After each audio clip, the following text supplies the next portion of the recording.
എല്ലാവരെയും പുതിയ വാർത്തയിലേക്ക് ഞാൻ സ്വാഗതം ചെയ്യുകയാണ്. ഇറാന്റെ സിരിക് ദ്വീപിലെ ടെലികമ്മ്യൂണിക്കേഷൻ ടവർ ലക്ഷ്യമിട്ട് അമേരിക്ക ഇന്ന് ആക്രമണം നടത്തിയതിന് പിന്നാലെ കുവൈറ്റിലെ US ബേസിലേക്ക് ഇറാനും അതിശക്തമായി തിരിച്ചടി നടത്തിയതോടെ പശ്ചിമേഷ്യൻ സംഘർഷം അവസാനമില്ലാതെ മുന്നോട്ട് നീങ്ങുകയാണ്. യഥാർത്ഥത്തിൽ ആധുനിക യുദ്ധതന്ത്രത്തിന്റെ പുതിയ മുഖമാണ് മിഡിൽ ഈസ്റ്റിൽ അമേരിക്ക നേരിടുന്നത് എന്ന് പറയേണ്ടതുണ്ട്. പരമ്പരാഗത യുദ്ധരീതികൾ പിന്തുടരുന്ന അമേരിക്കയ്ക്ക് ഇറാന്റെ പുതിയ യുദ്ധരീതികളെ മറികടക്കാൻ കഴിയുന്നില്ല എന്നത് പരക്കെ അംഗീകരിക്കപ്പെട്ട കാര്യമാണ്. ഇപ്പോഴത്തെ ഇറാന്റെ യുദ്ധരീതികൾ ശ്രദ്ധിച്ചാൽ നമുക്കിത് മനസ്സിലാവും. അമേരിക്കയെ പരമാവധി പ്രകോപിപ്പിക്കുന്ന രീതിയാണ് ഇറാൻ പിന്തുടരുന്നത്.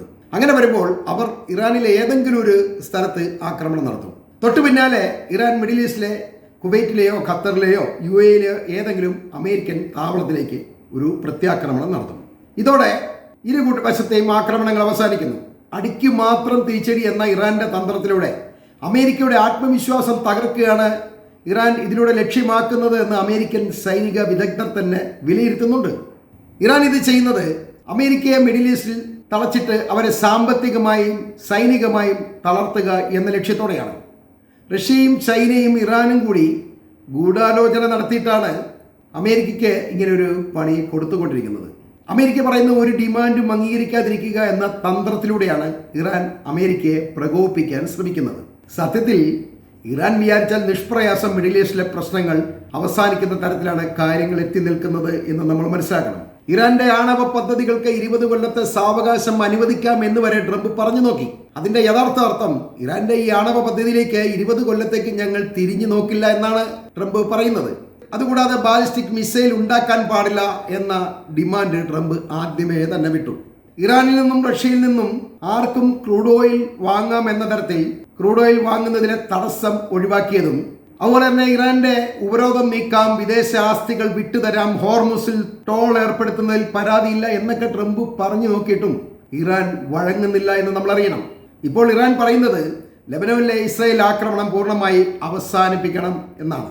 ഈ നിലപാട് ഇറാൻ സ്വീകരിക്കുമ്പോൾ മറുവശത്തുകൂടി ഹിസ്ബുള്ളയ്ക്ക് വൻതോതിൽ ആയുധങ്ങൾ നൽകുകയും ഹിസ്ബുള്ളയെ ആധുനിക യുദ്ധതന്ത്രങ്ങൾ പരിശീലിപ്പിക്കുകയും ചെയ്ത് ഇസ്രായേലിനെ ആക്രമിക്കാൻ സഹായിക്കുമ്പോൾ യഥാർത്ഥത്തിൽ ഇറാൻ മിഡിൽ ഈസ്റ്റിലെ തങ്ങളുടെ ആധിപത്യത്തിലേക്ക് കൊണ്ടുവന്നു കഴിഞ്ഞു എന്നതാണ് യാഥാർത്ഥ്യം.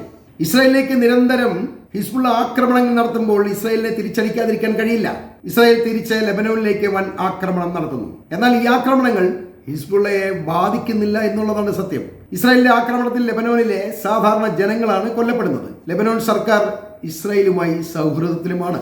അങ്ങനെ വരുമ്പോൾ ഇസ്രായേലിന്റെ ഈ ആക്രമണങ്ങൾ മൂലം ലെബനോൻ സർക്കാരിന്റെ മാത്രമല്ല മറ്റ് ലോകരാഷ്ട്രങ്ങളുടെ എല്ലാം പഴി നെതന്യാഹു കേൾക്കേണ്ടി വരുന്നു. തന്നെയുമല്ല, ഇസ്രായേൽ ഒരു ഭീകര രാഷ്ട്രത്തിന്റെ പട്ടികയിലേക്ക് മാറുകയും ചെയ്തിരിക്കുകയാണ്. ഇസ്രായേലിലെ പല മന്ത്രിമാർക്കും നെതന്യാഹുവിനൊക്കെ ലോകത്തിപ്പോൾ എങ്ങും സഞ്ചരിക്കാൻ കഴിയുന്നില്ല. ഇവരെ എവിടെ കണ്ടാലും അറസ്റ്റ് ചെയ്യുക എന്ന തരത്തിലേക്ക് കാര്യങ്ങൾ എത്തിയിട്ടുള്ള പല രാജ്യങ്ങളിലും അവരെ അറസ്റ്റ് ചെയ്യാൻ ഓർഡർ ഇട്ട് കഴിഞ്ഞു. അതുകൊണ്ട് ഇവന്മാർക്ക് ലോകത്തൊരു രാഷ്ട്രത്തോടും പോയി ഇവന്മാരുടെ സങ്കടം പറയാൻ കഴിയില്ല. ആകപ്പാടെ സങ്കടം പറയാൻ പറ്റുന്നത് ട്രംപിനോടാണ്. ട്രംപ് അതിനേക്കാൾ വലിയ സങ്കടത്തിലാണ് ഇരിക്കുന്നത്. അപ്പോൾ ഇവർ തമ്മിൽ അങ്ങോട്ടും ഇങ്ങോട്ടും സങ്കടം പറഞ്ഞ് കരയുക അല്ലാതെ മറ്റു മാർഗമൊന്നുമില്ല. ഒരു വല്ലാത്ത കെണിയിലാണ് ഇസ്രായേലും അമേരിക്കയും ഒക്കെ ഇപ്പോൾ പെട്ടിരിക്കുന്നത് എന്നുള്ളതാണ് യാഥാർത്ഥ്യം. ചുമ്മാ ഇരുന്ന ഇറാനെ കയറി ആക്രമിച്ചിട്ട് ഇപ്പോൾ അതിൽ നിന്ന് മൂരിപ്പോകാൻ മാർഗമില്ലാതെ രണ്ടും കൂടി നിലവിളിക്കുകയാണ്. ഇത് തന്നെയാണ് ഇറാൻ ആഗ്രഹിച്ചതും. അമേരിക്കയെ പോലെ സ്ഥിരം യുദ്ധത്തിൽ ഏർപ്പെട്ട് ഇസ്രായേലും അസ്ഥിരമാകണം എന്നാണ് ഇറാൻ ആഗ്രഹിച്ചത്. അതിപ്പോൾ സാധിച്ചിരിക്കുകയാണ്. ഇസ്രായേൽ ഇപ്പോൾ സാമ്പത്തികമായും സൈനികമായും എല്ലാം തകർന്ന് തരിപ്പണമായിരിക്കുകയാണ്. നിർമ്മാണ പ്രവർത്തനങ്ങൾ നടത്താൻ കഴിയാത്ത വിധം ഹിസ്ബുള്ളയുടെ ആക്രമണം വർദ്ധിച്ചുകൊണ്ടേയിരിക്കുന്നു. ഓരോ ദിവസവും ജൂത സൈനികർ കൊല്ലപ്പെടുകയും പരിക്കേൽക്കുകയുമാണ് ചെയ്യുന്നത്. അതുപോലെ തന്നെ ലെബനോന്റെ അതിർത്തിയിലുള്ള ഇസ്രായേലിലെ മുഴുവൻ സ്കൂളുകളും അടച്ചിടുന്നതിലൂടെ ഈ ജൂതരായ കുട്ടികളുടെ വിദ്യാഭ്യാസവും ആകപ്പാടെ അവതാളത്തിലായിരിക്കുകയാണ്. ഈ പ്രദേശങ്ങളിലെ ജനങ്ങളെ താൽക്കാലിക ഷെൽട്ടറുകളിലേക്ക് മാറ്റി പാർപ്പിച്ചിരിക്കുകയാണ്. അങ്ങനെ രാജ്യം മൊത്തം താറുമാറായി കിടക്കുകയാണ്. ഇതിനകം തന്നെ ഒരുപാട് ജൂതർ രാജ്യം വിട്ടുകഴിഞ്ഞു.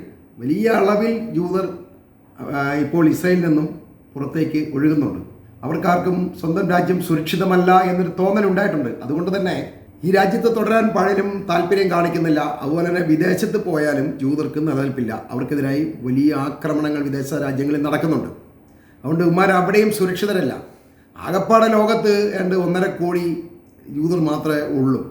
പക്ഷേ ഇവന്മാരിപ്പം ലോകത്ത് ഒരു അധികപ്പറ്റായിട്ടാണ് മാറിയിരിക്കുന്നത്. ഇവന്മാരുടെ കയ്യിലിരിപ്പ് കാരണം ലോകത്തുള്ള എല്ലാ ജനങ്ങൾക്കും ഇവരോട് വെറുപ്പാണ്. അതിപ്പോൾ ഏതാണ്ട് മൂർധന്യാവസ്ഥയിൽ എത്തിയിരിക്കുകയാണ്. ഇവന്മാരെ എവിടെ കിട്ടിയാലും അടിക്കുന്ന രീതിയിലാണ് കാര്യങ്ങൾ വന്നിരിക്കുന്നത്. അതുകൊണ്ട് പല രാജ്യങ്ങളിലും ജൂതർ അവരുടെ ഐഡൻറ്റിറ്റി മറച്ചു വെച്ചുകൊണ്ടാണ് ജീവിക്കുന്നത്.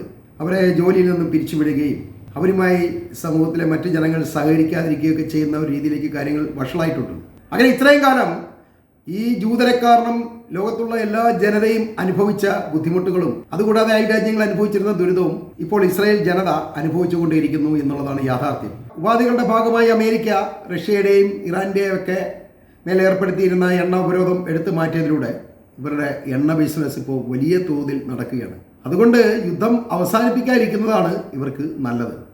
അതോടെ എണ്ണ ഉൽപ്പാദകരായ മറ്റ് അറബ് രാജ്യങ്ങൾ തങ്ങളുടെ എണ്ണ വിൽക്കാൻ കഴിയാതെ മൂക്കുകുത്തി വീഴുകയും ചെയ്തിരിക്കുകയാണ്.